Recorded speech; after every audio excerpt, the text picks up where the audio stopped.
Hello, hello, welcome or welcome back. Let's sit back, relax, have a snack, and enjoy.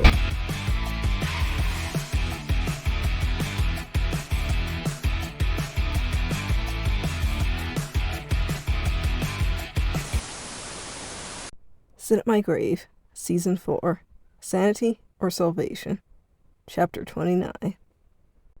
I'm so glad you guys could make it, Riley said, grinning as she greeted her guest. Her eyelashes were a bit wet. It was an overwhelming feeling. It felt good to be pulling herself out of the hole she'd been in for months.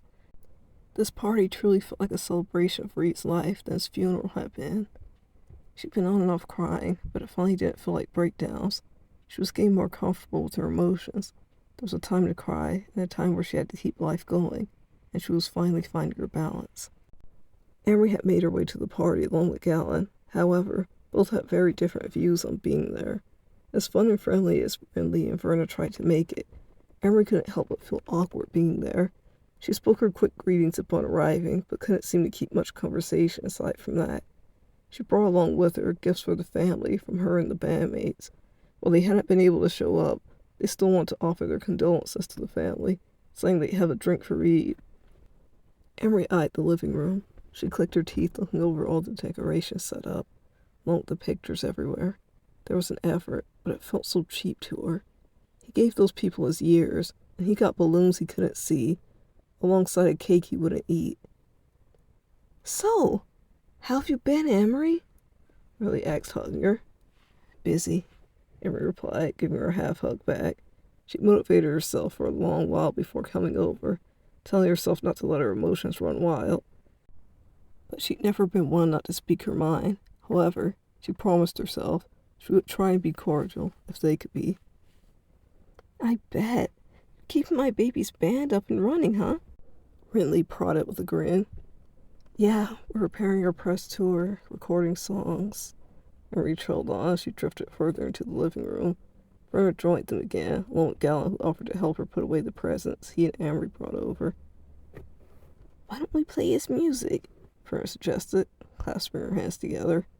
Mary folded her arms, balling her lips, half listening to the chatter in the room. "That sounds fun! I used to hear a lot of it growing up. It was the first time I heard that type of music." Galen chuckled at the memory. Rinley's smile didn't reach her eyes as she sighed a bit. "Any free time he had, he loved anything to do with music. I wish I paid more attention," Rinley muttered. "You did your best.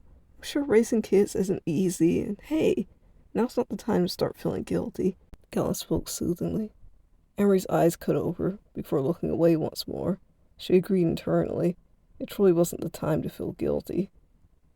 "Thank you, honey," Rinley said, pausing for a moment. She bit her lip as she struggled with what to say. "I don't know yours or Reed's history, but at the end of it, your family. I'm sure he forgives you for any missteps. So how can you blame yourself?" Galen spoke up for her. Rinley gave up on finding the words and embraced him into a hug. "Oh, isn't he just the sweetest?"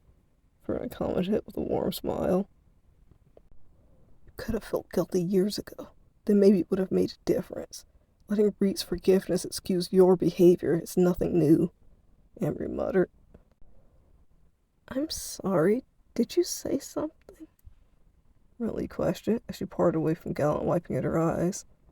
"Nothing you want to hear," Emery sharply spoke back, earning odd looks from Galen and Verna, yet she didn't bother to acknowledge them, and walked over, going to examine the open photo album. "The music, dear. Go on. I want to hear what my grandbaby's been busy with all those years." Verna grabbed Rinley's attention back. Oh, okay," Rinley happily agreed, going over to turn it on.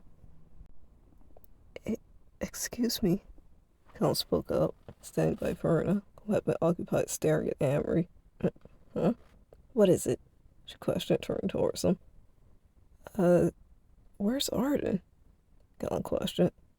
"Oh, he's up in the main bedroom," Verna answered him.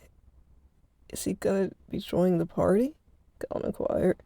He knew today was hard on all of them, and he didn't want to pry too much just in case. As it had been brought to his attention, he apparently did it too much. Well, he's been up there for a while. He'd want to rest before guests got here, but I'm thinking he would just rather be alone. Vera spoke in a hushed tone.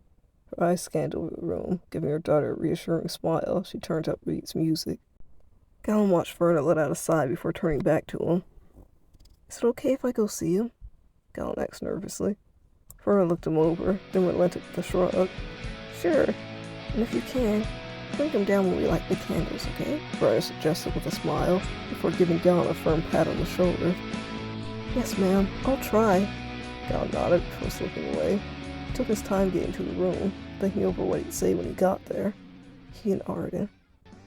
Things used to be so simple. At least, they appeared that way to his young eyes. He hardly remembered them not being friends, but now, as he'd grown, he'd see their old moments in a new light. He didn't think Arden Adler was horrible. He'd been raised to give everyone the benefit of the doubt, and his best friend had really tested that through stages of their lives.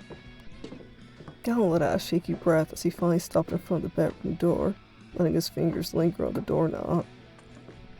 Being around new people, making other friends, having a girlfriend now. Galen was growing up, perhaps even faster than he even wanted to.